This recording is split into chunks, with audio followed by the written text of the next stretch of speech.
Hello, everybody. Welcome to this bullet revision series for CA Final Direct Taxes and International Taxation. आज हम revise करने वाले हैं chapter that is deductions from gross total income, also 10AA का deductions and exempt income भी पढ़ लेंगे। एक चीज सबसे पहले आपको पता होनी चाहिए चैप्टर से पहले, इस चैप्टर में ना कभी भी अगर हम कैश वर्ड यूज कर रहे हैं तो cash only means hard cash. इसका मतलब कहीं से कहीं क्रॉस चेक और बियरर चेक नहीं होता। पीजीपीपी में कभी भी कैश पड़ता है तो उसमें क्रॉस चेक और बियरर चेक इंक्लूड होता है। अगर आप डिडक्शंस चैप्टर पढ़े हो तो कैश मतलब हार्ड कैश होता है, it does not include bearer cheque और क्रॉस चेक। ये बेसिक नॉलेज के साथ आपको हम लोग स्टार्ट कर सकते हैं। चैप्टर 6 में डिडक्शंस के बारे में चर्चा की गई है। सबसे पहली बात किया गया है कि कभी भी ना डिडक्शंस आपकी ग्रॉस टोटल इनकम से ज्यादा नहीं हो सकते और उनको आप कैरी फॉरवर्ड भी नहीं कर सकते। सेकंड चीज बोला, कभी भी चैप्टर 6 के डिडक्शन ना एलटीसीजी 112 पे अलाउ नहीं होने वाले, जो प्रॉपर्टी वाला था। एलटीसीजी 112 है लिस्टेड शेयर्स के अगेंस्ट भी नहीं मिलने वाला। प्लस सर एलटीसीजी 111 है short term capital gain on listed equities, इस पर भी नहीं मिलने वाला। प्लस जितनी भी आपकी स्पेशल रेट की इनकम है जैसे रॉयल्टी 115 बीबीएफ या फिर क्रिप्टो करेंसीज बीबीए या फिर सर वर्चुअल डिजिटल एसेट, इन पे भी आपको कोई भी डिडक्शन नहीं मिलने वाला। सर कहते हैं दो टाइप के डिडक्शंस होते हैं, एक होता है पेमेंट या इन्वेस्टमेंट बेस्ड डिडक्शंस जहां पे 80C से लेके 80GGC और 80U तक के डिडक्शंस हैं, और कुछ होते हैं इनकम बेस्ड डिडक्शंस। इसमें दो पार्ट्स हैं, 80TTA TTB और हेडिंग सी के 80JJAA और 80IA से लेके 80RR। इंपॉर्टेंट टू नोट क्या कहता है, कभी भी ना जब हम स्टार्ट करेंगे तो हमेशा स्पेसिफाइड इन्वेस्टमेंट 80C से स्टार्ट करने वाले हैं। इसमें कुछ चीजों पे आपको ध्यान देना है, जहां जहां मैंने हड्डी बना रखी है ना वहां वहां आपको खोपड़ी बनानी है, ताकि उन चीजों के लिए आप सचेत रहो। क्या कह रहा है 80C specified investment sir only individual और एचयूएफ को, सिर्फ इंडिविजुअल एचयूएफ को अलाउ होता है। क्या बोला, रेसिडेंट एंड नॉन रेसिडेंट नाम बाबू, सिर्फ और सिर्फ इंडिविजुअल एचयूएफ वाले नॉन रेसिडेंट का तो भी उसको डिडक्शन मिल जाएगा। कितना डिडक्शन मिलेगा, मैक्सिमम 1.5 लाख का मिलने वाला है। सरकार कहते हैं कहां कहां इन्वेस्टमेंट करनी पड़ेगी, कहां कहां इन्वेस्टमेंट करनी पड़ेगी बताओ ना। इन्वेस्टमेंट करनी पड़ेगी लाइफ इंश्योरेंस कंपनी में, अपने लिए करो, अपने स्पाउस के लिए करो, अपने चिल्ड्रन के लिए करो, लेकिन सचेत रहना पेरेंट्स के लिए अगर आप एलआईसी भर रहे हो तो आपको डिडक्शन नहीं मिलने वाला। Parents are not covered in this section. HUF के लिए किसी मेंबर के लिए आप खर्चा कर लो, अलाउ हो जाएगा।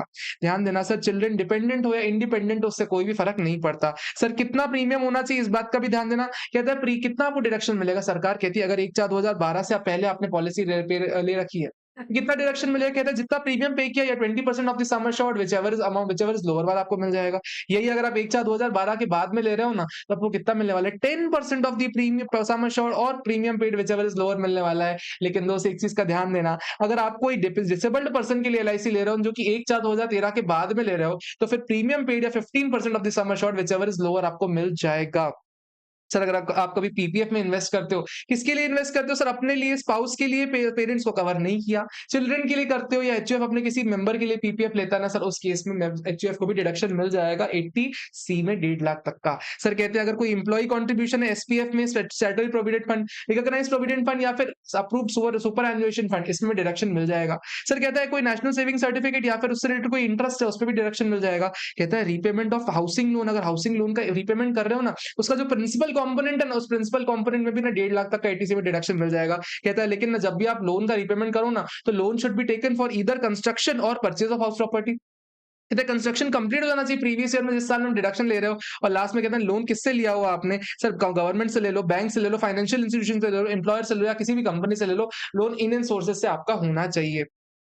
इसके अलावा कहता है कोई भी फिक्स डिपॉजिट करते हो शेड्यूल बैंक से, पोस्ट ऑफिस से 5 साल से ज्यादा की, उस पे भी आपको डिडक्शन मिल जाएगा। ऑल्सो कहता है अगर आप अपने 2 बच्चों की, सर कोई भी 2 बच्चों की एजुकेशन फीस इंडिया में देते हो ना, ट्यूशन फीस देते हो ना सर, उसका आपको डिडक्शन मिल जाएगा। ध्यान देना लेकिन प्राइवेट कोचिंग फीस इसमें इंक्लूडेड नहीं है। सर अगर आप कोई नोटिफाइड बॉन्ड ऑफ नाबार्ड खरीदे हो तो भी डिडक्शन मिल जाएगा। सीनियर सिटीजन सेविंग स्कीम्स में डिपॉजिट कर रहे हो तो भी मिल जाएगा। उसके अलावा कहता है सर सुकन्या समृद्धि स्कीम में डिपॉजिट कर रहे हो तो भी आपको मिल जाएगा 1.5 लाख तक का। सर घर खरीदते टाइम जो आप एसडीवी पे स्टैम्प ड्यूटी वैल्यू भरते हो ना, एसडीवी पे स्टैम्प ड्यूटी वैल्यू भर स्टैम्प ड्यूटी वैल्यू पे स्टैम्प एसडीवी भरते हो ना, स्टैम्प ड्यूटी चार्जेस भरते हो, रजिस्ट्रेशन फीस, उसका भी डिडक्शन मिल जाएगा। प्लस अगर कहता है यूटीआई म्यूचुअल फंड में या फिर पेंशन फंड की यूटीआई की यूनिट्स खरीद रहे हो उसमें आपको डिडक्शन मिल जाएगा, यूलिप्स में मिल जाएगा। और कहता है अगर कोई भी सेंट्रल गवर्नमेंट टायर 2 एम्प्लॉइज के लिए पेंशन में जो पैसे जमा करवाती है उस पर भी 80C में मिल जाएगा। लास्ट में कहता है अगर हाउसिंग, अगर नेशनल हाउसिंग बैंक के टर्म डिपॉजिट बॉन्ड्स में अगर आप इन्वेस्ट करते हो 2008 वाले तो इसमें भी 80C का मिल जाएगा। This was all about 80C। आपको चीजों के नाम याद नहीं करने, लेकिन आपको पता होना चाहिए ये सारी इन्वेस्टमेंट्स यहाँ पे कवर हो जाती हैं। 80CCC क्या बोलता है sir, pension fund of LIC या फिर other insurance company. Sir pension fund of LIC में आप इन्वेस्ट करो या अदर इंश्योरेंस कंपनी के पेंशन फंड में करो, कितना डिडक्शन मिलेगा, कहता है इंडिविजुअल, और इंडिविजुअल को सिर्फ मिलने वाला है, एचयूएफ कटा हुआ एचयूएफ को नहीं मिलता। सर कितना डिडक्शन मिलेगा? मैक्सिमम 1.5 लाख का मिलेगा। Important sir, 80 CCD 1, 80 CCD 1 B और 80 सीसीटी 2, ये तीनों साथ में पढ़ने पड़ेंगे। तीनों साथ में पढ़ेंगे तभी काम आएगा, अदरवाइज काम नहीं आएगा। सर कहता है contribution to pension scheme of central government, national pension scheme या अटल पेंशन स्कीम। तो सेंट्रल गवर्नमेंट की पेंशन स्कीम, नेशनल पेंशन या फिर अटल पेंशन स्कीम में सर अगर कोई सैलरीड क्लास एम्प्लॉय, अगर सैलरीड एम्प्लॉय दे रहा है ना, कितना डिडक्शन मिल जाएगा? जितना भी वो कंट्रीब्यूशन कर रहा है वो, या 10% of this base, 10% off the salary whichever is lower का डिडक्शन उसको मिल जाएगा। लेकिन अगर कोई अदर एम्प्लॉय जमा करवा रहे हैं, अदर पर्सन जमा करा रहे हैं जो कि सैलरीड नहीं है, उसको कितना डिडक्शन मिलेगा? कहता है जितना भी वो कंट्रीब्यूशन कर रहा है वो, या 20% of the GTI whichever is lower का डिडक्शन मिल जाएगा। सर 80 सीसीडी 1 भी क्या कहता है? जो आप यहाँ पे 80 सीसीडी 1 में पढ़ के आए हो ना, सर नेशनल पेंशन स्कीम, अटल पेंशन स्कीम या फिर सर कोई सेंट्रल गवर्नमेंट पेंशन स्कीम, इसमें जितना 80 सी में 1.5 लाख का डिडक्शन मिलता है ना, प्लस 50,000 का आपको एडिशनल डिडक्शन मिल जाएगा, जो कि 80 सीसीडी 1 के अलावा होने वाला है। और 80 सीसीडी 2 क्या कहता है? अगर कोई भी एम्प्लॉयर कंट्रीब्यूशन कर रहा है ना आपको, अगर कोई भी एम्प्लॉयर कंट्रीब्यूशन कर रहा है ना आपके एनपीएस में, पहले आपकी इनकम में टैक्सेबल कराया जाएगा, फिर आपको डिडक्शन मिल जाएगा। सर कितना डिडक्शन मिल जाएगा? सरकार कहती है जितना भी एम्प्लॉयर्स कंट्रीब्यूशन था उतना, या फिर सर 10% और 14% of the salary whichever is lower, आपको डिडक्शन मिल जाएगा। ध्यान देना पड़ेगा, 10% फॉर नॉर्मल एम्प्लॉइज और 14% फॉर गवर्नमेंट एम्प्लॉइज कहता है। सर सैलरी का मतलब क्या? सर सैलरी का मतलब होता है basic salary plus DA in terms, जो भी ना रिटायरमेंट के इन टर्म्स वाला डीए है, सर उसको आपको इंक्लूड करना है सैलरी के अमाउंट में। सर अगर कोई कहता है कि अगर आप कभी एनपीएस का अगर सर अमाउंट आप विड्रॉवल करवा रहे हो, मेच्योरिटी के टाइम पे सर आप विड्रॉ कर रहे हो, सर उसमें से क्या होगा? सर 40% टैक्सेबल हो जाएगा और 60% एग्जेम्प्ट हो जाएगा। लेकिन sir during the course of proceedings अगर आपको लग रहा है, कभी भी आपको लग रहा है सर लाइफ में आपने एनपीएस को विड्रॉ करवाया, उस केस में ना सर, अगर आप सैलरी क्लास हो ना, सैलरी क्लास के लिए सर 25% एग्जेम्प्ट हो जाता है और 75% टैक्सेबल हो जाता है। और सर किसी अदर एम्प्लॉय के लिए, अदर पर्सन के लिए जो एम्प्लॉय नहीं है उसके लिए 100% टैक्सेबल हो जाता है। सर कहता है अगर कभी भी, अगर किसी की डेथ पे मिलता है ना अपने को एनपीएस का अमाउंट, सर उस केस में पूरी तरह से एग्जेम्प्ट हो जाता है। और लास्ट में कहता है अगर आप आरपीएफ से, एसपीएफ से अगर एनपीएस में जमा करवा रहे हो, तो फिर ट्रांसफर जो भी हो रहा है उसको एग्जाम ट्रांसफर बोलेंगे, उसको टैक्सेबल नहीं कराएंगे। 80 सीसी क्या बात करता है? सर 80 सीसी और 80 सीसीडी 1, 80 सीसीडी 1 कौन सा? इन तीनों को मिला के ना सर मैक्सिमम डिडक्शन कितना मिलने वाला है? सर 1.5 लाख तक का मैक्सिमम डिडक्शन मिलने वाला है। प्लस सरकार कहती है, प्लस सरकार एक बहुत शानदार चीज कहती है कि जो आपको 80 सीसीडी 1 भी है ना, जो 50,000 तक का है, ये in addition to this 1.5 lakh रुपए आपको मिल जाएगा। इतनी सी बात कह के चल रहा है। सर 80 सीसीएच क्या बोलता है? सर अग्निपथ स्कीम में अगर किसी भी अग्निवीर का कॉर्पस डोनेशन किया जाता है ना, तो वो उसके लिए डिडक्शन में उसको मिल जाएगा। मतलब क्या होता है सर? कोई भी अगर गवर्नमेंट स्कीम में 1/11/2022 के बाद किसी भी अग्निवीर की फॉर एग्जांपल 40,000 की सैलरी है, उसका 30,000 का उसने अगर अग्निपथ कॉर्पस में किया, 30% अगर अग्निपथ कॉर्पस में किया 12,000 रुपए का अमाउंट, सर इतना अमाउंट जितना भी उसने कॉर्पस में डिडक्शन में डाला ना, उतना उसको डिडक्शन दे दिया जाएगा। तो सर जितना अमाउंट ये कंट्रीब्यूट करेगा ना अपनी सैलरी का, similar amount sir 100% of this amount यानी 12,000 रुपए सेंट्रल गवर्नमेंट देने वाली है, वो पहले एम्प्लॉय के हाथ में टैक्सेबल कराया जाएगा, बाद में उसको इसका डिडक्शन मिल जाएगा। और फिर लास्ट में जब अग्निवीर कॉर्पस से उसको रिटायरमेंट के टाइम पे जितने पैसे मिलेंगे ना, वो सारे के सारे पैसे उसके लिए एग्जेम्प्ट हो जाएंगे। इस बात का आपको ध्यान देके चलना है। 80D वेरी इंपॉर्टेंट सेक्शन, इसमें गलतियां क्या होती है सुनना ध्यान से। किस कौन कौन एलिजिबल है? सर इंडिविजुअल और एचयूएफ दो लोग एलिजिबल है। सर किसके लिए आप ले सकते हो हेल्थ इंश्योरेंस, वो इंपॉर्टेंट है, बहुत ध्यान से सुनना। सर आप अपने लिए ले लो, स्पाउस के लिए ले लो, पेरेंट्स के लिए ले लो। पेरेंट्स सर डिपेंडेंट हो इंडिपेंडेंट हो फर्क नहीं पड़ता, लेकिन अगर आप चिल्ड्रन के लिए ले रहे हो तो डिपेंडेंट होने चाहिए। सर चिल्ड्रन डिपेंडेंट बहुत इंपॉर्टेंट है सर, क्योंकि ऊपर हमने 80 में पढ़ा कि पेरेंट्स के लिए आप नहीं ले सकते, लेकिन यहाँ पे आप पेरेंट्स के लिए ले सकते हो, लेकिन चिल्ड्रन के लिए आप सब डिपेंडेंट के लिए ले सकते हो, इसका ध्यान देना पड़ेगा। सर अगर कोई भी एचयूएफ अपने मेंबर के लिए लेना चाहे तो बड़े आराम से ले सकती है। कितना डिडक्शन मिलने वाला है? सर कहते हैं अपने लिए, स्पाउस के लिए या डिपेंडेंट चिल्ड्रन के लिए कितना मिलने वाला है? सर जितना भी हेल्थ इंश्योरेंस प्रीमियम पे कर रहे हो, contribution to health insurance scheme में पेमेंट कर रहे हो, प्रिवेंटिव हेल्थ चेकअप कर रहे हो ना, उसका डिडक्शन मिल जाएगा। ध्यान देना पड़ेगा, पेमेंट अदर देन कैश करना पड़ेगा। अदर देन कैश मतलब क्या होता है? सर आप क्या क्रॉस चेक से कर सकते हो? यस सर, इस चैप्टर में क्रॉस चेक अलाउ हो जाता है। सर जितना अदर देन कैश पेमेंट कर रहे हो 25,000 रुपए तक का, या फिर जितना भी आप पेमेंट करो ना, विच एवर इज लोअर, आपको डिडक्शन दे देंगे। लेकिन ध्यान देना, अगर आप या फिर आपका स्पाउस कोई भी ना एक सीनियर सिटीजन है, आप या आपका स्पाउस कोई भी सीनियर सिटीजन है ना, उस केस में जो और प्लस रेसिडेंट है, सीनियर सिटीजन प्लस रेसिडेंट है, तो जो 25,000 रुपए और टोटल पेमेंट वाली कंडीशन है ना, इसमें 25,000 के बदले 50,000 आ जाएगा और total payment which ever is lower वाला आपको डिडक्शन मिल जाएगा। सर ये तो आपके हिस्से की बात हो गई, आपके पेरेंट्स को कैसे मिलने वाला है? सर पेरेंट्स डिपेंडेंट है, इंडिपेंडेंट है, रेलेवेंट नहीं है, लेकिन अगर आप उनका हेल्थ का इंश्योरेंस प्रीमियम पे कर रहे हो, प्रिवेंटिव हेल्थ चेकअप का पेमेंट कर रहे हो, sir other than cash payment कर रहे हो ना, उनके लिए in addition to your premium sir 25,000 रुपए या total premium whichever is lower का डिडक्शन मिल जाएगा। और एक और बात सर, अगर पेरेंट रेसिडेंट है प्लस सर 60+ ईयर्स के है ना, उस केस में उनको सर फिर 25,000 के बदले सर 50,000 तक का डिडक्शन मिल जाएगा। सर ये this deduction is in addition to whatever payment you make for yourself. इस बात का आपको ध्यान देके चलना है। सर कभी भी अगर आप प्रिवेंटिव हेल्थ चेकअप के लिए पेमेंट कर रहे हो ना, तो 5,000 ज्यादा का नहीं होना चाहिए क्योंकि 5,000 तक ही आपको अलाउ होने वाला है। प्लस सर कहता है ना कि वो कैश में भी चल जाएगा, अगर आप कैश में प्रिवेंटिव हेल्थ चेकअप का पेमेंट करो तो वो चल जाएगा। उसके अलावा कहता है अगर आप कोई हेल्थ एंड मेडिकल इंश्योरेंस पे करते हो सर लमसम में सर मैंने 5 साल का इंश्योरेंस एक बार में पे कर दिया। सरकार कहती है जितने साल के लिए ना आपने प्रीमियम भरा, जैसे 5 लाख रुपए मैंने भरा 10 साल के लिए, जितने साल के लिए इंश्योरेंस इन फोर्स है ना उतने से आप डिवाइड कर दोगे और सर उतने साल में आप इसका डिडक्शन ले लोगे पर एनम के हिसाब से। सर अगर कोई कहता है अगर कोई सीनियर सिटीजन है, अगर कोई पर सीनियर सिटीजन है 60 ईयर्स से मोर प्लस वो रेसिडेंट है ना सर, उस केस में ना अगर आपने उसका इंश्योरेंस नहीं खरीदा है, अगर आप इंश्योरेंस नहीं खरीदा सर, उसके मेडिकल ट्रीटमेंट का कोई खर्चा बियर कर रहे हो ना सर, मेडिकल ट्रीटमेंट का खर्चा भी सर 80D में डिडक्टेबल हो जाता है, इसका भी आपको डिडक्शन मिल जाएगा। सर हमने एक चीज लास्ट में पढ़ी, सर अगर एचयूएफ के कोई सारे मेंबर सर 60 से कम के हैं, एचयूएफ के सारे मेंबर 60 से कम के हैं ना, एचयूएफ को 25,000 का डिडक्शन मिलेगा और अगर एक भी मेंबर 60 प्लस का है ना तो फिर 50,000 तक का डिडक्शन मिल जाएगा। This was all about 80D।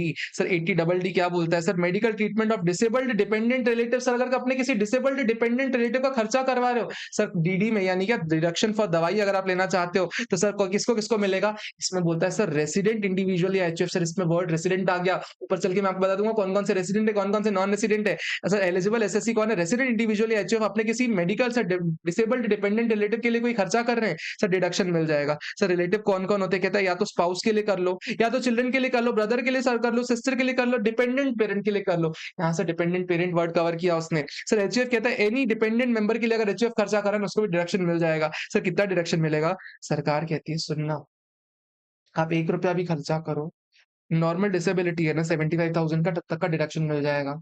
Severe disability है ना 80% या उससे ज्यादा वाली, सीधे सीधे 1,25,000 का डिडक्शन मिल जाएगा। फ्लैट डिडक्शन आपको मिलने वाला है, फ्लैट डिडक्शन मिल जाएगा।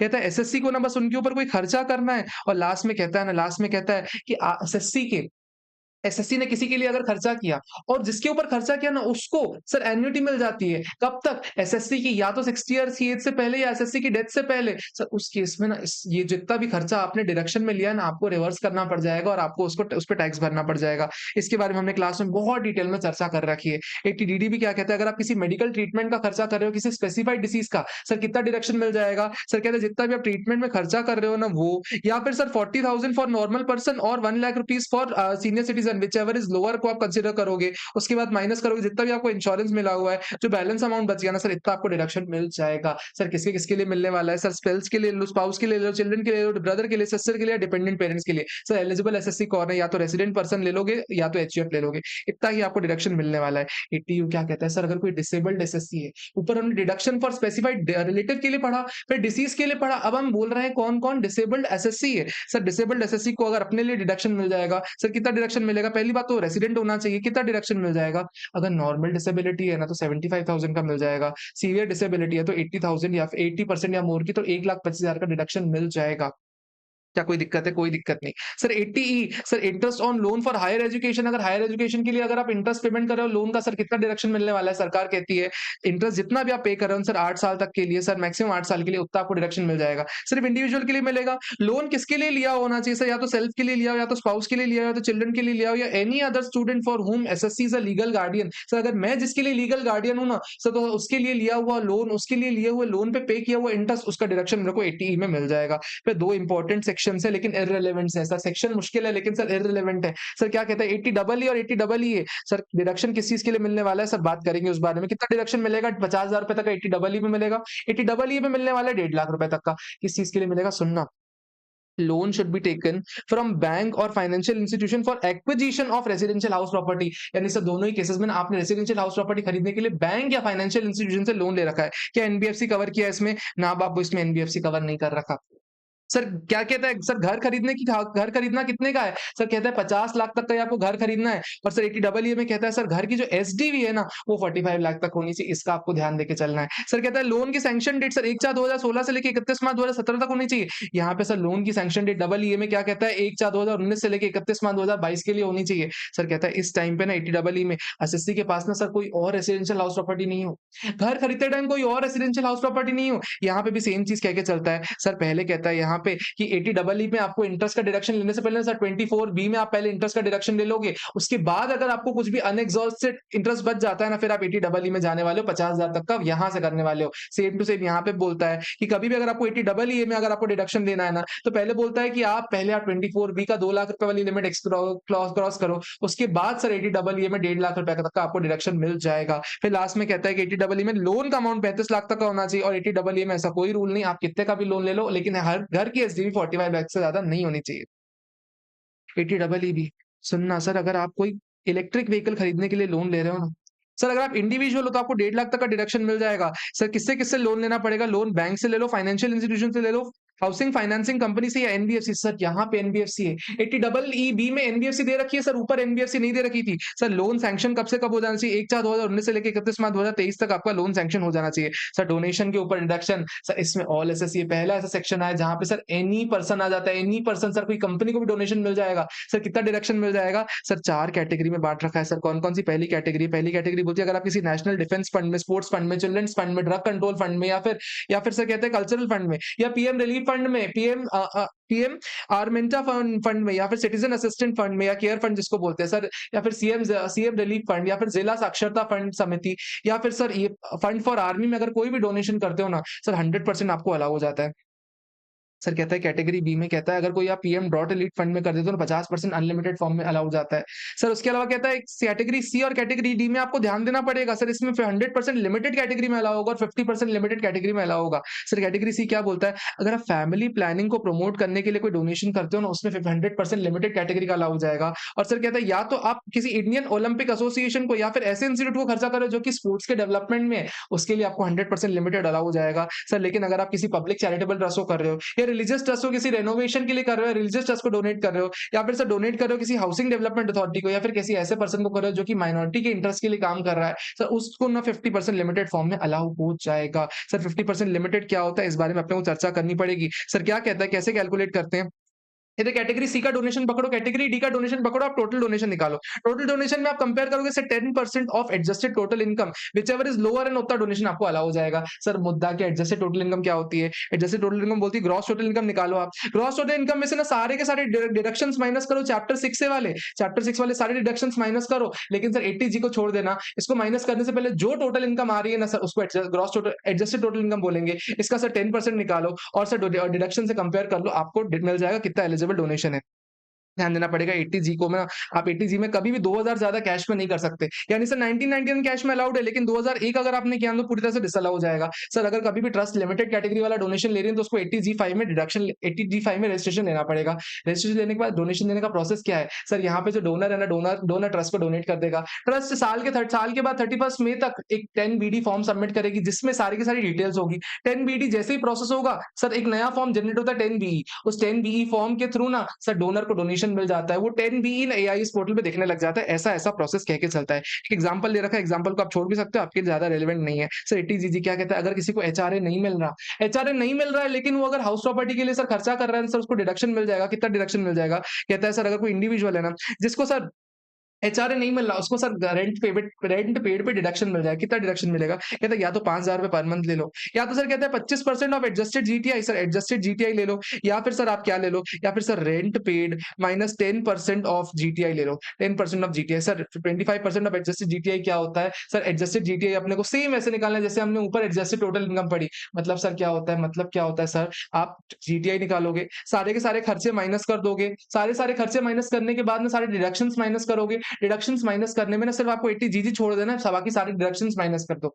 सर दिक्कत आती है सर 80G भी आ गया और 80G दोनों साथ में आ गए, कैसे करेंगे? सरकार कहती है डेड लॉस हो जाएगा, दोनों केस में आप सॉल्व नहीं कर पाओगे, आपको ना कंप्यूटर के थ्रू, सिस्टम के थ्रू साइमल्टेनियस इक्वेशन सॉल्व कराना पड़ेगा, वैसे ही वो सॉल्व हो पाएगा। 80G क्या कहता है? 80G sir donation for scientific research, अगर आप रूरल डेवलपमेंट के लिए कर रहे हो, साइंटिफिक रिसर्च के लिए डोनेशन कर रहे हो ना सर, आपको अलाउ हो जाएगा। लेकिन सर इसमें कंडीशन है, अगर आप बिजनेस होल्डर हो, अगर आप बिजनेस कर रहे हो और आप साइंटिफिक रिसर्च के लिए डोनेशन कर रहे हो ना, आपको सेक्शन 35 में वैसे ही 100% डिडक्शन मिलने वाला था ना, ये उनके लिए एप्लीकेबल है जो पीजीबीपी की इनकम जिनके पास नहीं है। जिनकी पीजीबीपी की इनकम नहीं, उनको ये डोनेशन मिलने वाला है। सर कितना डोनेशन मिलेगा? 100% मिल जाएगा। लेकिन दोस्त ध्यान देना, 2000 के ऊपर जितना डोनेशन कर रहे हो ना, पूरा पूरा बैंक से करना या अदर देन कैश के फॉर्म में कर देना। सर 80GGC और 80GGB क्या बोलता है? एटीजीजी भी बोलता है अगर कोई भी इंडियन कंपनी किसी भी पॉलिटिकल पार्टी को डोनेट कर रही है ना, उस केस में 100% ऑफ द डोनेशन सर उसको अलाउ हो जाएगा। और एटीजीजीसी क्या कहती है, अगर कोई भी person other than Indian company अगर पॉलिटिकल पार्टी को डोनेट कर रही है ना, उसका 100% डोनेशन मिल जाएगा। लेकिन कहते हैं अगर आप 1 रुपया भी अगर आप कैश में करते हो ना सर, वो नॉट अलाउ होगा, आपको पूरा अदर देन कैश पेमेंट कर देना है। सर लेकिन कहता है अगर कोई एडवर्टाइजमेंट का खर्चा अगर इंडियन कंपनी कर रही है ना, सर कायदे से वो खर्चा डिसअलाउड एक्सपेंडिचर होता है अंडर सेक्शन 37 डिसअलाउड होता है पीजीबीपी में, लेकिन सर उसका डिडक्शन मिल जाएगा किसमें? डिडक्शन मिल जाएगा एटीजीजीबी में, क्योंकि सेक्शन 182 ऑफ कंपनीज एक्ट ऐसा कहता है। लेकिन अगर सर कोई अदर देन कंपनी अगर वो कोई पॉलिटिकल पार्टी को एडवर्टाइजमेंट में खर्चा करवा रहा है ना, वो खर्चा डिसअलाउ तो होगा ही होगा, प्लस सर डिडक्शन भी नहीं मिलने वाला। अब नेक्स्ट इंपॉर्टेंट है सर इनकम बेस्ड डिडक्शन। मेरे को थोड़ा फोकस चाहिए यार, आपका बहुत इंपॉर्टेंट सेक्शन से ये फोकस बहुत इंपॉर्टेंट चाहिए। कुछ बेसिक बातें sir, 80 double J double N is an expense based deduction. Expense based deduction होता है, 80 डबल जे खर्चे के बेसिस पे मिलता है, लेकिन फिर भी आपको अलाउ हो जाएगा सर पार्ट सी में। इसके ऊपर मैट भी लगेगा, यानी कभी भी अगर आपके पास टोटल इनकम में 80 double J double A minus किया हुआ है ना, तो आपको उसको एड बैक करना पड़ेगा। उसके बाद 18.5% का मैट एएमटी कैलकुलेशन निकालना पड़ेगा। एएमटी कैलकुलेशन के बाद ही आप उसमें कंसिडर कर पाओगे चीजें। सर कहते हैं पार्ट सी जो है ना, वो सिर्फ और सिर्फ तभी मिलेगा जब आपने आरओआई सर 139(1) में फाइल किया हुआ है, यानी सर आपने ड्यू डेट ऑफ आरओआई तक रिटर्न फर्निश किया है सर। प्लस कहता है ना कभी भी अगर आपने 80 सर 80 आईए का डिडक्शन लिया हो और सर असेसमेंट के टाइम पे ना सर 40 ए या सर 40 ए3 या फिर सर 43 बी कोई खर्चा एओ ने डिसअलाउ कर दिया, आपकी इनकम अब बढ़ गई, पहले 10 लाख थी सर अब 15 लाख हो गई। सर 15 लाख इनकम पे पहले 10 लाख का डिडक्शन मिला था, क्या 15 लाख का डिडक्शन हो जाएगा? सरकार कहती है यस 15 लाख तक का डिडक्शन हो जाएगा, 80 आईए में एक्सटेंड किया जा सकता है। सर कहता है अगर 35 एडी भी है, 35 एडी भी है सर आपके पास, सर उसके अलावा 10 डबल ए भी मिल रहा है सर, उसके अलावा चैप्टर 6 का पार्ट सी वाला डिडक्शन मिल रहा है। सरकार बोलती है पहले किसको करोगे? पहले 35 एडी को करोगे, बाद में पार्ट सी को करोगे, उसके बाद सर आप क्या करोगे? 10 डबल ए का डिडक्शन माइनस करने वाले हो। सर कहता है कभी भी अगर कोई ट्रांसपोर्ट का बिजनेस है, ट्रांसपोर्ट का अगर कोई इनकम है या पावर से रिलेटेड इनकम है या फिर इंश्योरेंस सब्सिडी है ना, इन सब पे आपको डिडक्शन मिल जाएगा चैप्टर 6 पार्ट सी वाला। लेकिन सर कोई ड्यूटी ड्रॉबैक है, कोई इंटरेस्ट ऑन एफडी या फिर इंश्योरेंस क्लेम है ना, इन सब पे आपको डिडक्शन नहीं मिलने वाला पार्ट सी वाला। प्लस सर कहता है कि जो भी एलिजिबल बिजनेस है ना, जिन पे आपको डिडक्शन चाहिए, उनका आपको प्रॉफिट अलग से कैलकुलेट करके चलना पड़ेगा। सर 80 डबल जे डबल सबसे पहले अपने को ध्यान देना पड़ेगा, ये इंपॉर्टेंट है क्योंकि न्यू टैक्स में भी अवेलेबल है।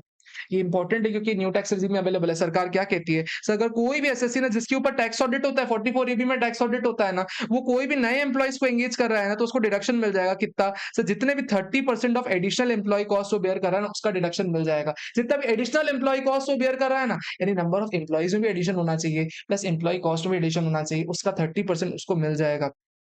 ध्यान देना, 3 साल तक के लिए लगातार मिलने वाला है।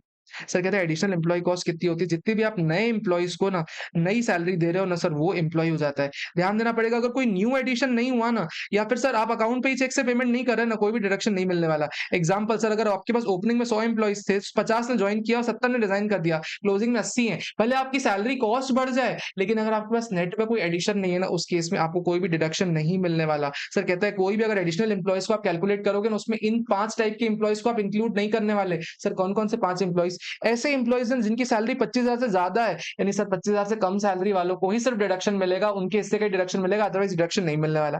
प्लस सर कहते हैं ऐसे एम्प्लॉइज जो आरपीएफ में पार्टिसिपेट नहीं करते ना सर, उस पर भी डिडक्शन आपको नहीं मिलने वाला। उसके अलावा कहते हैं कोई ऐसे एम्प्लॉइज ने 240 दिन से कम आपके यहाँ काम किए हैं, कम से कम आपको 240 दिन तो आपको एम्प्लॉय करना पड़ेगा, तभी उनके सैलरी एक्सपेंस पे आपको डिडक्शन मिलेगा। लेकिन यही सर 240 की जो लिमिट है ना, ये 150 बन जाएगी इन केस अगर आपका मैन्युफैक्चरिंग काम है, एपल का या फिर फुटवेयर मैन्युफैक्चरिंग का या लेदर का काम है ना, के लिए 240 की लिमिट 150 बन जाएगी।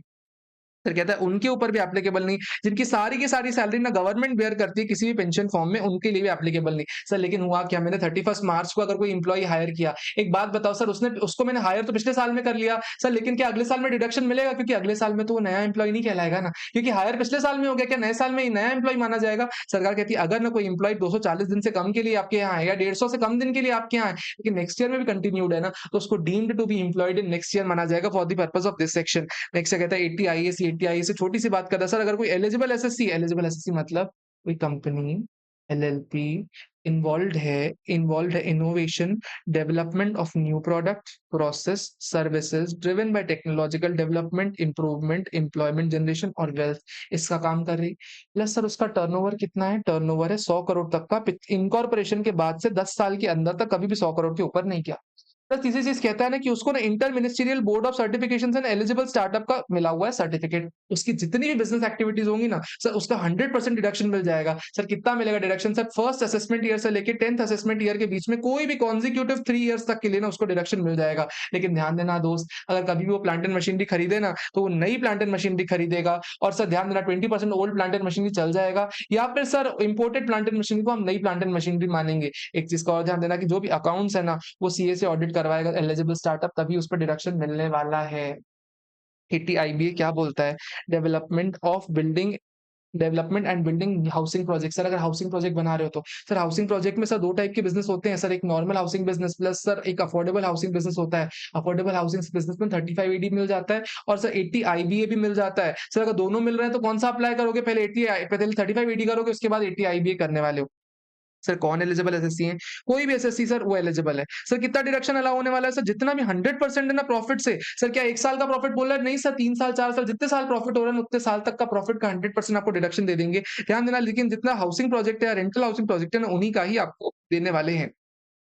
सर क्या कह रहा है? प्रोजेक्ट का अप्रूवल आपको कब तक लेना पड़ेगा? 1/6/2016 से लेके 31 मार्च 2022 तक आपको अप्रूवल लेना पड़ेगा, तभी आपको डायरेक्शन मिलेगा, अदरवाइज़ डायरेक्शन नहीं मिलने वाला। सर कहते हैं प्रोजेक्ट को 5 साल में कंप्लीट करना पड़ेगा, अप्रूवल के 5 साल में कंप्लीट करना पड़ेगा, नहीं तो जितना भी डायरेक्शन आपने ले रखा है ना सर वो डिसअलाउ हो जाएगा। और लास्ट में कहता है ना carpet area of the shop shall not be more than 3% of the total carpet area. Sir total carpet area जितना भी है ना sir, floor area, carpet area जितना भी है उसका 3% ज्यादा कभी भी शॉप्स का एरिया नहीं होना चाहिए, उससे कम ही होना चाहिए। सर कहता है अगर एक यूनिट राहुल को दिया गया तो क्या दूसरा यूनिट उसके वाइफ को दे दें? नहीं बाबू, कहता है एक यूनिट अगर एक पर्सन को दिया ना तो उसकी वाइफ या फिर डिपेंडेंट चिल्ड्रन को दूसरी यूनिट नहीं जानी चाहिए, इस बात का आपको ध्यान देना पड़ेगा। सर कहता है कि जो भी ना आपका बिज़नेस है उसको मेयर वर्क कॉन्ट्रैक्ट के रूप में आप नहीं करोगे और बुक्स ऑफ अकाउंट्स आप अलग से मेंटेन करोगे। सर मेयर वर्क कॉन्ट्रैक्ट क्या हुआ? सर किसी और की साइट, किसी और का प्रोजेक्ट, मेरे को सिर्फ बोला गया कंस्ट्रक्शन करने का, तो क्या मेरे को मिलेगा क्या प्रॉफिट? कहता है नहीं, साइट तुम्हारी होनी चाहिए, कंस्ट्रक्शन भी तुम्हारा होना चाहिए, बेचना भी तुमको पड़ेगा। तुमको सिर्फ कंस्ट्रक्शन का काम नहीं करना, तुमको शुरू से लेके एंड तक बेचने तक के काम में आपको प्रॉफिट कमाना है, उस प्रॉफिट पे हम आपको डिडक्शन दे देंगे।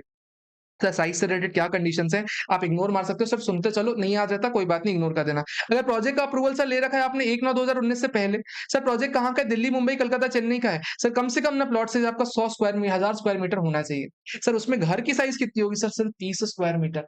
मैक्सिमम घर की साइज़ ना कितनी हो सकती है सर? 30 स्क्वायर मीटर यानी 270 स्क्वायर फीट हो सकती है। और सर आपको कितना फ्लोर एरिया यूज़ करना है? सर कम से कम 90% ऑफ द फ्लोर एरिया आपको यूज़ करना है, उससे कम आप करोगे तो आपको डिडक्शन नहीं मिलने वाला। Sir other then Delhi, Mumbai, Calcutta, Chennai, sir अगर आप कहीं प्रोजेक्ट कर रहे हो, सर कहाँ कर रहे हो सर, कब कर रहे हो सर? 1/9/2019 से पहले कर रहे हो। सर कितना फ्लोर एरिया होना चाहिए? सर कम से कम 2000 स्क्वायर मीटर होना चाहिए, जिसमें मैक्सिमम घर की साइज़ ना 60 स्क्वायर मीटर होनी चाहिए और आपको मिनिमम 80% फ्लोर एरिया तो यूज़ करना ही पड़ेगा। लेकिन यही अगर आपने प्रोजेक्ट अप्रूवल ले लिया सर 1/9/2019 के बाद, तो ध्यान देना पड़ेगा आपको, एसडीवी पे भी कंट्रोल रखना पड़ेगा। एसडीवी 45 लाख से ज़्यादा नहीं होनी चाहिए। सेकंड थिंग, अगर आप बैंगलोर, चेन्नई, दिल्ली, एनसीआर, हैदराबाद, मुंबई, कोलकाता में अगर प्रोजेक्ट कर रहे हो ना, तो सर आपकी project size minimum 1000 square metre तो फिक्स है, लेकिन घर की साइज़ बढ़ा दी, 30 स्क्वायर मीटर से ना अब बढ़ा के 60 स्क्वायर मीटर कर दिया। ऑल्सो सर कहता है कि पहले 90 मिनिमम परसेंट यूज़ करना पड़ता है फ्लोर एरिया, अभी भी 90% ही यूज़ करना पड़ेगा।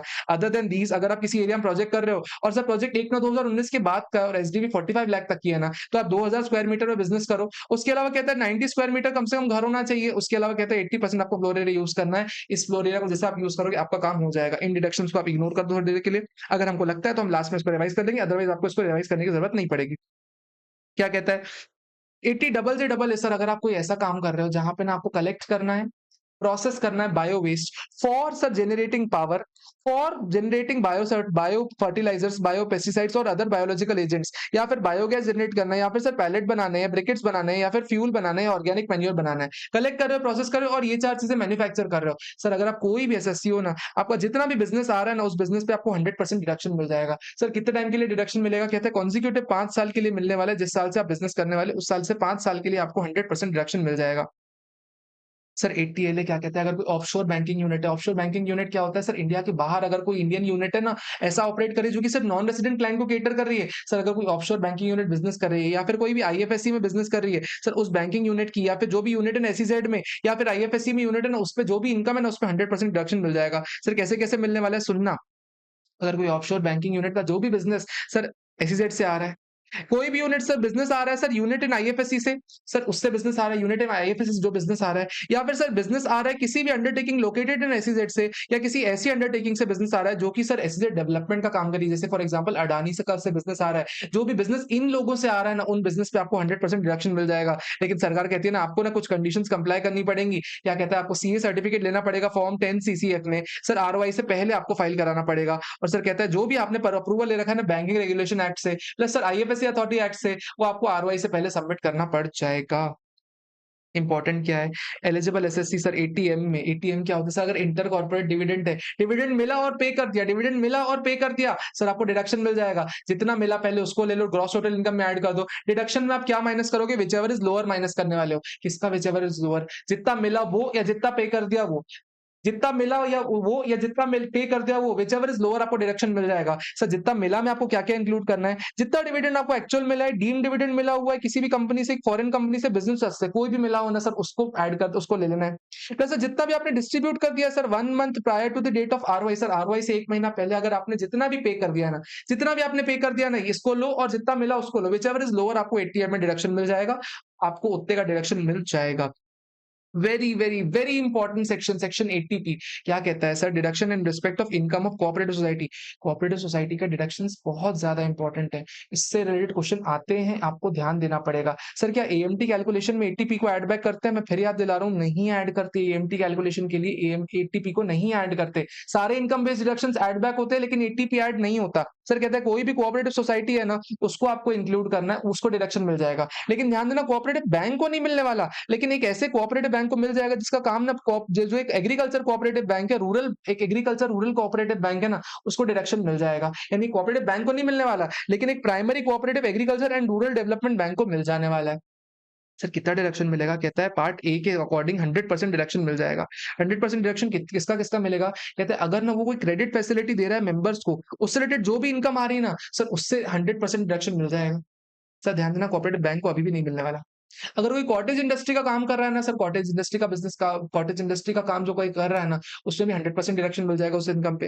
प्लस सर कहते हैं कोई मार्केटिंग कर रहा है सर कोई कोऑपरेटिव सोसाइटी मार्केटिंग कर रही है ऐसी चीज की मार्केटिंग जो कि ना उनके मेंबर्स ने उगा रखी है मेंबर्स ने बना रखी है ना उसकी अगर मार्केटिंग कर रही है उससे रिलेटेड कोई इनकम है ना सर वो भी एग्जाम्प्ट हो जाएगी। सर कोई फिशिंग या फिर एलाइड एक्टिविटीज है ना उससे रिलेटेड जो इनकम है उससे भी 100% डिडक्शन मिल जाएगा। कहते हैं कलेक्टिव डिस्पोजल ऑफ लेबर और फ्रॉम इट्स मेंबर सर अपने खुद के लेबर से जो मेहनत करके कमाई हो रही है ना सर उस मेहनत की कमाई पे भी 100% डिडक्शन मिल जाएगा। कोई भी प्रोसेसिंग कर रहे हो किसी एग्रीकल्चर प्रोड्यूस की बिना पावर के सर बिना पावर के अगर कोई एग्रीकल्चर एक्टिविटीज को सर आप प्रोसेस कर रहे हो ना एग्रीकल्चर प्रोड्यूस को सर उस प्रोसेसिंग से जो इनकम है ना सर वो भी आपके लिए 100% एग्जाम्प्ट हो जाएगी। सर अगर आपको कोई डिविडेंड मिल रही है from investment with other cooperative किसी और कोऑपरेटिव बैंक से या सोसाइटी से अगर आपको कोई डिविडेंड इनकम हो रही है ना सर वो भी आपके लिए 100% डिडक्शन दे देगी। प्लस सर कहता है income from letting out of godown sir अगर आपके पास कोई गोडाउन है वेयरहाउस है उसको लेट आउट कर दिया सर उसमें जो आपको डिडक्शन मिल रहा है ना सर वो भी 100% मिल जाएगा। सर लास्ट में कहता है अगर आप मिल्क सप्लाई कर रहे हो ऑयल सीड सप्लाई कर रहे हो सर कोई अगर प्राइमरी कोऑपरेटिव सोसाइटी किसी फेडरल कोऑपरेटिव सोसाइटी को सप्लाई कर रही है या गवर्नमेंट या लोकल अथॉरिटी कर रही है या फिर गवर्नमेंट कंपनी या स्टैट्यूटरी कॉर्पोरेशन को सप्लाई कर रही है ना उस सप्लाई करने से जो इनकम हो रही है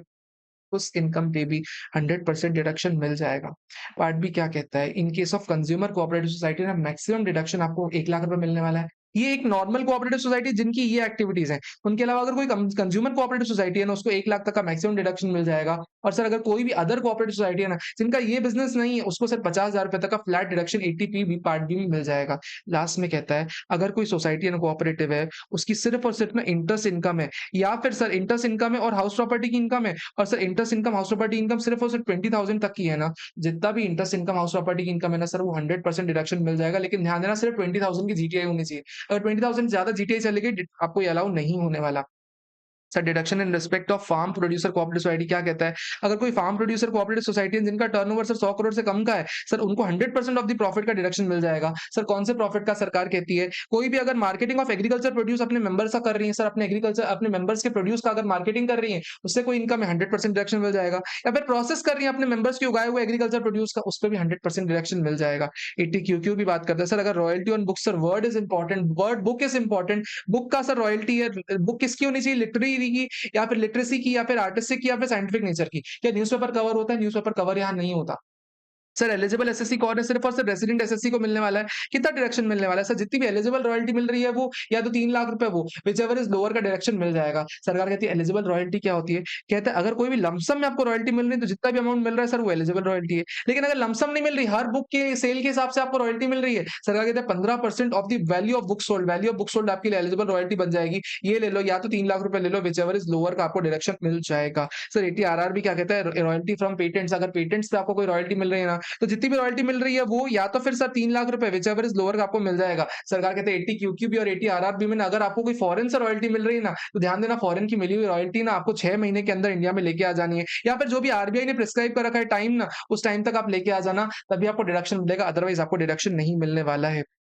sir other income based deductions क्या बोलते हैं? एटीटीटी है सर, अगर कोई सेविंग्स अकाउंट से आपको इंटरेस्ट मिल रहा है, सर सेविंग्स बैंक अकाउंट से एक नॉर्मल पर्सन को सेविंग्स अकाउंट से इंटरेस्ट मिल रहा है, बैंक से, कोऑपरेटिव से या पोस्ट ऑफिस से, सर उसको जितना भी डिडक्शन मिल इंटरेस्ट मिल रहा है ना, इंटरेस्ट या फिर 10,000 रुपीज़ व्हिचएवर इज़ लोअर का डिडक्शन उसको मिल जाएगा। इंडिविजुअल और एचयूएफ का केस है। लेकिन सर ध्यान देना पड़ेगा, सर एटीटीटी एप्लीकेबल नहीं ऐसे सिटीजन को जो कि एटीटीटीबी में डिडक्शन ले रहा है। सर एटीटीटीबी में क्या होता है सर, अगर कभी भी आपको इंटरेस्ट मिल रहा है डिपॉजिट फ्रॉम बैंक, कोऑपरेटिव और पोस्ट ऑफिस, अगर आपको बैंक, कोऑपरेटिव और पोस्ट ऑफिस से इंटरेस्ट मिल रहा है, सर किस नेचर का मिल रहा है? सर सेविंग्स में मिल रहा है, एफडी में मिल रहा है, आरडी में मिल रहा है। सर अगर आप रेसिडेंट सीनियर सिटीजन हो ना, रेसिडेंट सीनियर सिटीजन हो तो आपको डिडक्शन मिल जाएगा। कितना? सर जितना भी इंटरेस्ट मिल रहा है ना वो और 50,000 रुपए व्हिचएवर इज़ लोअर तक का डिडक्शन आपको मिल जाएगा। एक बात का ध्यान देना, अगर आप नॉन रेसिडेंट सीनियर सिटीजन हो ना, के लिए वापस 10,000 वाली लिमिट आ जाती है। क्या आपको समझ में आया? इतना था हमारा डिडक्शन। इसके बाद में सर अगला टॉपिक जाता है, सर इसलिए अगला टॉपिक जाता है 10 double A. If question is not solve, ध्यान देना, it is bound to make mistake.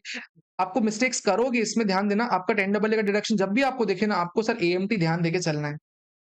आपको एएमटी ज़रूर ध्यान देके चलना है, क्योंकि आपको उससे क्वेश्चन सॉल्व करोगे, आपको रियलाइज़ होगा कि एएमटी भी लग रहा है आपको याद ही नहीं आएगा। तो ध्यान देना, एएमटी सर किसकी बात कर रहा हूँ सर? 10 डबल ए के डिडक्शंस की बात कर रहा हूँ। 10 डबल ए सर किसको मिलने वाला है? कहता है deduction is available to all assessee engaged in manufacturing और प्रोडक्शन ऑफ एनी आर्टिकल और computer software in SEZ zones. कहता है एसईजेड में अगर आप मैन्युफैक्चरिंग कर रहे हो, प्रोडक्शन कर रहे हो, सॉफ्टवेयर डेवलपमेंट कर रहे हो, सर आपको डिडक्शन मिल जाएगा। सर कितना-कितना डिडक्शन मिलेगा? सर कब से कब तक मिलेगा? सरकार कहती है कि अगर आपने अप्रूवल सर 30/3/2023 के 20 के पहले ले लिया और अपना ऑपरेशन सर 31/3/2021 के पहले चालू कर दिया, उस केस में आपको डिडक्शन मिलेगा। सर कैसे डिडक्शन मिलेगा? 15 साल के लिए डिडक्शन मिलेगा। कहता है पहले 5 साल में ना 100% ऑफ द एक्सपोर्ट प्रॉफिट पे डिडक्शन मिल जाएगा। अगले 5 साल में 50% ऑफ द एक्सपोर्ट प्रॉफिट से डिडक्शन मिल जाएगा। यानी सर वो एसईजेड यूनिट ना सर लोकल भी काम कर रही है, एक्सपोर्ट भी कर रही है। जितना भी एक्सपोर्ट प्रॉफिट होगा ना, उस पे 50% या 100% डिडक्शन मिल जाएगा। और नेक्स्ट 5 ईयर्स के लिए क्या कहता है? Sir 50% of the export profit, या फिर सर कहते हैं जितना भी आपने ना सर एसईजेड री-इन्वेस्टमेंट अकाउंट रिजर्व में आपने पैसे डाल रखे हैं ना, व्हिचएवर इज लोअर का आपको डिडक्शन मिल जाएगा। यानी 3 5 ईयर टर्म्स में आपको डिडक्शन मिलने वाला है। पहला कब? सर या तो 100% ले लो, या तो 50% ले लो, या 50% और SEZ reinvestment amount whichever is lower से आप ले लो। सर एक्सपोर्ट प्रॉफिट क्या होता है? सर पहली बात तो आप एसईजेड यूनिट का प्रॉफिट निकालो। एसईजेड यूनिट का प्रॉफिट निकालो, उस एसईजेड यूनिट के प्रॉफिट को आप अपोर्शन करोगे। सो जितना भी उसका एक्सपोर्ट टर्नओवर है ना, जितना भी टोटल टर्नओवर के रेशियो में उसका अपोर्शन कर दोगे, उससे के बेसिस पे आपका एक्सपोर्ट टर्नओवर आ जाएगा, उतना आपको 10 डबल ए पे डिडक्शन मिल जाएगा। दो चीजों का ध्यान देना पड़ेगा। क्या चीजों का? जब कभी आप एक्सपोर्ट टर्नओवर और टोटल टर्नओवर लोगे ना, उसमें सर ये 6 चीजें आप इंक्लूड नहीं करने वाले। कौन-कौन सी 6 चीजें इंक्लूड नहीं करने वाले? कहते हैं कभी भी अगर आपको फ्रीट मिल रहा है, एक्सपोर्ट सामान भेजने में फ्रीट मिल रहा है, सर ना आप एक्सपोर्ट टर्नओवर में ऐड करोगे, ना टोटल टर्नओवर में ऐड करोगे। ना इंश्योरेंस का खर्चा, ना इंश्योरेंस का रिसीट्स आप ऐड करने वाले हो, ना ही सर ड्यूटी ड्रॉबैक ऐड करने वाले हो, ना ही sir telecommunication charges, cash compensatory support या फिर इंपोर्ट एंटाइटलमेंट बेचने के बाद जो प्रॉफिट आ रहा है ना, इसको आप टर्नओवर का हिस्सा नहीं बनाओगे, ना टोटल टर्नओवर का, ना ही एक्सपोर्ट टर्नओवर का। प्लस सर कहता है जब आप प्रॉफिट निकालोगे ना एसईजेड यूनिट का, इसमें भी आप 3 इनकम्स आप नहीं ऐड करोगे। कहता है कोई भी कैश कंपनसेटरी सपोर्ट है, ड्यूटी ड्रॉबैक या फिर profit from sale of import entitlements, इन 3 चीजों को भी ना आप अपने एक्सपोर्ट प्रॉफिट का हिस्सा नहीं बनाने वाले। सरकार कहती है कभी भी अगर आप एक्सपोर्ट टर्नओवर कर देते हो ना, आपको 6 months from end of previous year, sir end of previous year ना आपको कन्वर्टेबल फॉरेन एक्सचेंज इंडिया में लेके आ जाना है, या फिर सर अगर आप लेट करते हो ना, तो टाइम प्रिस्क्राइब बाय आरबीआई तक आपको लेके आ जाना है, अदरवाइज सर वो आपके एक्सपोर्ट टर्नओवर का हिस्सा नहीं बनाया जाएगा। सर कहता है 10 डबल ए कभी भी आप डिडक्शन ले रहे हो ना, आपको ध्यान देना पड़ेगा सर जितना भी पीजीवीपी आ रहा है ना, पीजीवीपी एक्सपोर्ट और प्रॉफिट का पीजीवीपी आ रहा है, उसमें से सर अनअब्सॉर्ब्ड डेप्रिसिएशन आप माइनस कर देना। उसके बाद सर जितने भी सर बाकी चैप्टर से के खर्चे हैं ना, उसको माइनस कर देना। जो बैलेंस बच जाता है ना, उस पे आपको 10 डबल ए का डिडक्शन मिलने वाला है। सर अगर कहता है कि अगर टीसीएस इंडिया में ऑपरेट कर रही है और सर यूएसए में गई किसी कंपनी के यहाँ सॉफ्टवेयर डेवलपमेंट करने के लिए, सर तो जो यूएसए की इनकम है ना सर, उसको भी एक्सपोर्ट प्रॉफिट ही माना जाएगा, भले आप वहां जाके ऑन साइट डेवलपमेंट का काम करके जा रहे हो। सर उसके अलावा कहते हैं 10 डबल ए का डिडक्शन आपको तभी मिलेगा जब आपने आरओआई 139(1) में फाइल किया हुआ है। उसके अलावा कहते हैं अगर आप कोई भी प्लांट एंड मशीनरी खरीद रहे हो ना, तो वो 100% न्यू होनी चाहिए, लेकिन 20% ओल्ड चल जाएगी, और सेकंड हैंड अगर इंपोर्टेड है ना, तो वो भी चल जाएँगी। उसके अलावा कहता है कभी भी अगर आप डिडक्शन, अगर आप किसी भी नए, अगर आप किसी भी बिजनेस में स्प्लिट ऑफ कर रहे हो या रिकंस्ट्रक्शन कर रहे हो ना सर, उस केस में आपको डिडक्शन नहीं मिलने वाला। लेकिन दो बहुत इंपॉर्टेंट बातें मैंने आपको बताई थी क्लास में, ध्यान से सुनना। सर अगर ना कोई आईटी कंपनी है, अगर कोई आईटी कंपनी ना अपने कुछ मैन पावर को ना नई एंटिटी में ट्रांसफर करी एसईजेड यूनिट में, सर तो 50% of the man power transfer आपके लिए सर वो नया नहीं माना जाएगा। मान लो फॉर एग्जाम्पल टीसीएस है, और टीसीएस में ऑल इंडिया लेवल पे 1000 एम्प्लॉइज हैं, 1000 एम्प्लॉइज में से उसने 50 एम्प्लॉइज सर न्यू यूनिट में डाल दिए। न्यू यूनिट में डालने के बाद 50 एम्प्लॉइज थे, प्लस 50 नए हायर किए, टोटल न्यू यूनिट में कितने हो गए, 100 यूनिट्स एम्प्लॉइज हो गए। सरकार कहती है अगर आपकी ना नई यूनिट में जितने टोटल एम्प्लॉइज है ना, उसमें ट्रांसफर्ड एम्प्लॉइज कितने अप टू 50% होने चाहिए, तो फिर सर जो नई यूनिट है ना, नई यूनिट इसको हम स्प्लिट ऑफ नहीं मानेंगे, इसको हम नई यूनिट की तरह मानेंगे, इस पे आपको डिडक्शन दे देंगे। लेकिन सर हुआ क्या सर, मैंने क्या किया ना सर, टीसीएस से ना, मैंने टीसीएस में 1000 एम्प्लॉइज थे, 1000 में से 60 एम्प्लॉइज मैंने यहाँ दे दिए, मैंने 60 एम्प्लॉइज यहाँ दे दिए और 50 यहाँ पे रखे। सर 50 यहाँ पे रखे, यानी टोटल 110 में से ना लेसर, यानी more than 50% of the employees दूसरे यूनिट से यहाँ आ रहे हैं। मैं क्या बोल रहा हूँ, अगर सर 50% तक दूसरे यूनिट से आते तो मेरे को डिडक्शन मिल जाता, लेकिन सर यहाँ पे मोर देन 50% ही मेरे यहाँ दूसरे यूनिट से आ रहे हैं ना, इस केस में भी अगर आपको डिडक्शन मिल जाएगा। कब सर डिडक्शन कब मिलेगा, सरकार कहती है कि अगर आपके जितने भी इस यूनिट के हैं ना, जितने भी इस यूनिट में एम्प्लॉइज है ना, इसके मोर देन 50% कितना होता है, 55, अगर आप नेट एडिशंस कर देते हो ना सारी यूनिट्स में मिला के, अगर आप सारी यूनिट्स में मिला के नेट एडिशंस मोर देन 50% ज्यादा कर देते हो ना सर, उससे तब भी आपको डिडक्शन मिल जाएगा। इसका हमने एग्जाम्पल क्लास में ले रखा था, एक बार यहाँ पे देख रखा है, यहाँ पे लिख रखा है, इसको आप एक बार स्क्रीनशॉट देख के पढ़ सकते हो, आपको पढ़ने के बाद आराम से समझ में आ जाएगा। अगर सर नहीं समझ में आ रहा, मेरे को टेलीग्राम मैसेज करो, मैं ऑडियो ड्रॉप कर दूंगा, अदरवाइज इसका वीडियो मैंने यूट्यूब पे डाला हुआ है। देखना, in case of amalgamation demerger से जो भी रिमेनिंग डिडक्शन है ना, वो अमलगमेटेड कंपनी और रिजल्टिंग कंपनी को मिलने वाला है, अगर वो फुलफिल करती है कंडीशंस को। सर कहता है अगर कभी भी ना आपको एसईजेड री इन्वेस्टमेंट रिजर्व, एसईजेड री इन्वेस्टमेंट रिजर्व में आपने पैसे डाले हुए हैं, तो आपको 3 साल के अंदर from the end of the creation of the reserve use करना पड़ेगा। अगर आप यूज नहीं करते या मिस यूटिलाइज कर देते हो ना, तो उस केस में आपके लिए वो इनकम टैक्सेबल करा दी जाएगी। सर 2 बातें एग्जेम्प्ट इनकम के बारे में चर्चा करते हैं। सर एग्रीकल्चर इनकम एग्जेम्प्ट हो जाती है। अब बात होती है एग्रीकल्चर इनकम होती क्या है? पहली बात कहते हैं एग्रीकल्चर इनकम जो इंडिया में हो रही है ना, जो एग्रीकल्चर लैंड इंडिया में है ना, वो एग्जेम्प्ट हो जाती है। सर कई बार डीटीडबलए क्वेश्चन में आपको मिलेगा। डीटीडबलए क्वेश्चन में मिलेगा कि एग्रीकल्चर लैंड किसी दूसरी कंट्री की है। सर उस केस में वो इनकम टैक्सेबल हो जाती है, आपको एग्जेम्प्ट नहीं कराना। सर एग्रीकल्चर इनकम कौन-सी होती है? एग्रीकल्चर अगर लैंड से रेंट मिल रहा है सर, वो भी एग्जेम्प्ट है। उसके अलावा कहता है जो भी रेसिडेंशियल ड्वेलिंग से मिल रही है ना सर, स्टोर हाउस से मिल रही है सर, वो भी एग्जेम्प्ट है रेंट। या फिर सर अगर कोई नर्सरी से इनकम है वो, या एग्रीकल्चर प्रोड्यूस से मिल रहा है सर, वो एग्रीकल्चर प्रोड्यूस से जब मिल रहा है ना, उसमें आपको बाइफरकेट करना पड़ेगा। अगर आप रॉ प्रोड्यूस में सेल कर देते हो ना, टोटल आपकी एग्रीकल्चर इनकम मानी जाएगी। लेकिन अगर आफ्टर प्रोसेस कर रहे हो तो आपको देखना पड़ेगा आफ्टर प्रोसेस से पहले सर वो कितने में बेचा जा सकता था, कितने में बेचा जा सकता था। सर जितने में बेचा जाएगा ना, उतनी एग्रीकल्चर इनकम मानो। और सर जितना भी आप प्रोसेस कर रहे हो ना, प्रोसेस करने के बाद सेल वैल्यू का पीजीपीपी मानो। उसमें से कॉस्ट ऑफ एक्विजिशन कितनी माइनस करोगे, कॉस्ट ऑफ एक्विजिशन उतनी माइनस करोगे जितने पे आपने एग्रीकल्चर इनकम कंसीडर किया हुआ है, माइनस कर दोगे सर, उतने पे आपको टीजीबीपी हेड में टैक्स लग जाएगा। इस रिलेटेड क्वेश्चन हम देख चुके हैं, बहुत सिंपल सा क्वेश्चन था।